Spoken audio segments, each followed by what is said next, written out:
Hello everyone, আমি নিবেদিতা। আজকে আবার একটা নতুন ভিডিও নিচ্ছি। দেখুন আমার অফিসে সব বানরগুলো এসে কেমন হচ্ছে দেখুন। এরা সব বিস্কুট খাওয়ার জন্য সবাই আসে, জানেন তো। আর আমরা মাঝে মাঝে একে বিস্কুট দিই, ওই জন্য ওরা খেতে চলে আসে। কারোর সাথে কোনো বদমাশি করে না, জানেন তো, জাস্ট হাত বেরোবে আর খেয়ে নেবে। যে আমি নিয়ে এসেছি তালগুলোকে ভালো করে কচলে কচলে ধুয়ে নেব, মানে ওর কাঁধগুলো বের করে নেব। এবার সেগুলোকে সুন্দর করে ফুটিয়ে নেব। মা এখন বসে বসে কাঁধ বের করছে আর আমি এই পাশে বসে আছি।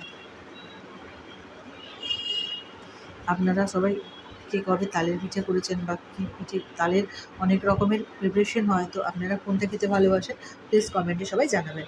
তো আমি এটাই বানাচ্ছি।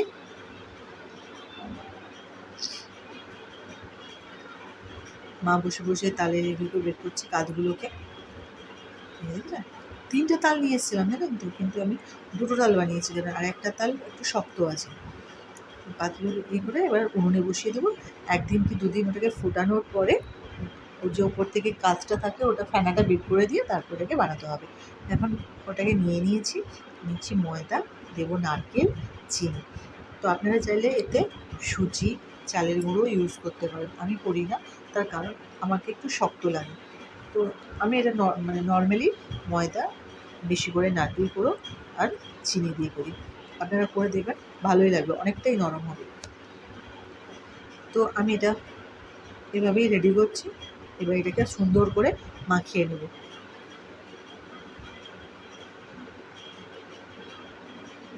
বেশি করে হচ্ছে যেহেতু, সেই জন্য ভালো করে মাখিয়ে কিছুক্ষণের জন্য আমি রেখে দেবো, যাতে একটু অ্যাবজর্ব করে। পরিমাণ মতো একটু লবণও দেবো। এবার মাটাকে মাখাবে আর নারকেলটা কুড়িয়ে নেবে। কত সুন্দর করে মাখাতে দেবে। আমি কিন্তু এটা আমার মাসি, দিদা, মা এদের কাছ থেকে শিখেছি। তো আজকে যেহেতু ওরাই আছে আমার কাছে, তো ওদেরকে বললাম তোমরা মাখাও আর আমি এখানে বসে বসে দেখি, আরও একটু ভালো করে রিভাইজ হয়ে যাবে আমার। তো মা সেই জন্য বসে বসে বানাচ্ছে আর আমি হচ্ছি ক্যামেরাম্যান আজকে।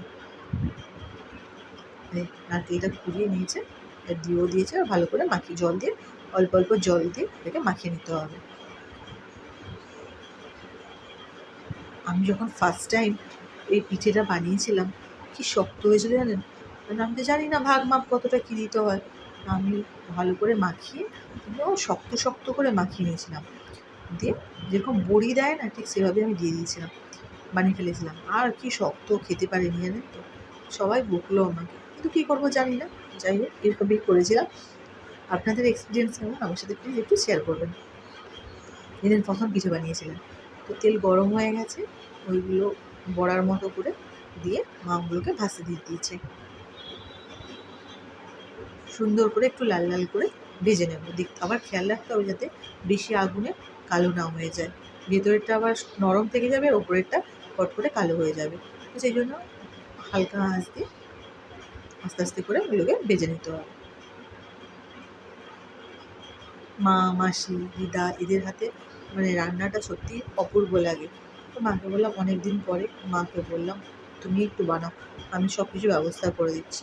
তো মা সেই জন্য বসে বসে বানাচ্ছে। শ্বশুরবাড়িতে আমি তো একা, কেউ তো করে দেওয়ার নেই, আমাকে নিজেকেই করতে হয়। তো এখানে মা যেহেতু আছে, মায়ের কাছে এসে আছে, তো মাকে বললাম মা তুমি করো। সবটাই আমি করেছি, কিন্তু মাকে দিয়েছিলাম জাস্ট ক্যামেরা করার জন্য। তাই মা ক্যামেরার সামনে থেকে করে দিচ্ছিল। আমার কাছে স্মৃতির পাতায় একটা অংশ হয়ে থেকে যাবে। জানি না কবে কখন কোথায় থাকবো, কী করবো তা তো জানি না। তবে মা যে বানিয়ে খাইয়েছিল, স্মৃতির পাতায় একদিন উল্টালে ঠিক চোখের সামনে ভেসে উঠবে মায়ের মুখটা। আর মনেও পড়ে যাবে যে একটা দিন মা আমাকে বানিয়ে খাইয়েছিল। তো সেই জন্য এরকম পরপর করে অনেকটাই মা ভেজে ফেলেছে। কতটা ভেজে ফেলেছে দেখুন, পুরো 1 গামলা হয়েছিল, জানেন তো। তো মা বসে বসে ভাজছে, এদিকে আমি তরকারি বানাবো, রাত্রে রুটি খাওয়া হবে। ছোলে আলুর তরকারি বানাবো, বড় ছোলে। তো তেল গরম হয়ে গেছে, দিয়ে দেবো একটু চিনি। এটা ফুটতে ফুটতে আমি মশলাটা রেডি করে নেব।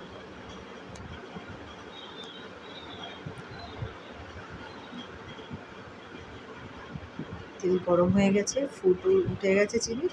এবার দিয়ে দেবো আদা বাটা, রসুন বাটা, পেঁয়াজ বাটা, ধনে বাটা, জিরে বাটা, লঙ্কার গুঁড়ো, হলুদ গুঁড়ো একদম পেস্ট করে নিয়েছিলাম। এটাকে ভালো করে কষিয়ে নেব কিছুক্ষণের জন্য।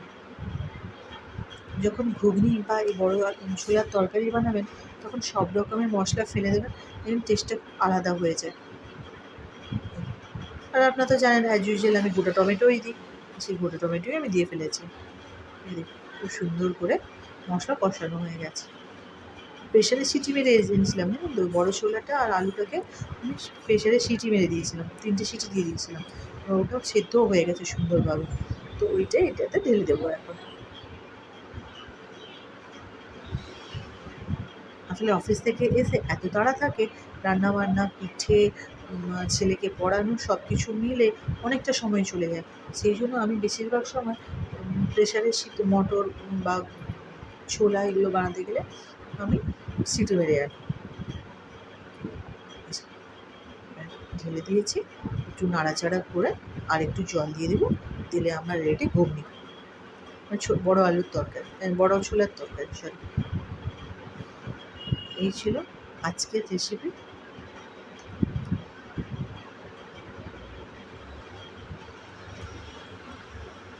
পারলে একটু বাটার দিয়ে দেবেন, এর টেস্টটা আরও ভালো হয়ে যায়।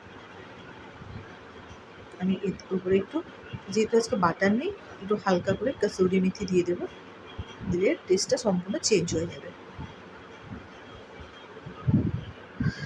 অল্প পরিমাণে একটু জল দেবো, বেশি জল করবো না, কারণ বেশি জল খেতে কেউ আমাদের ভালোবাসে না।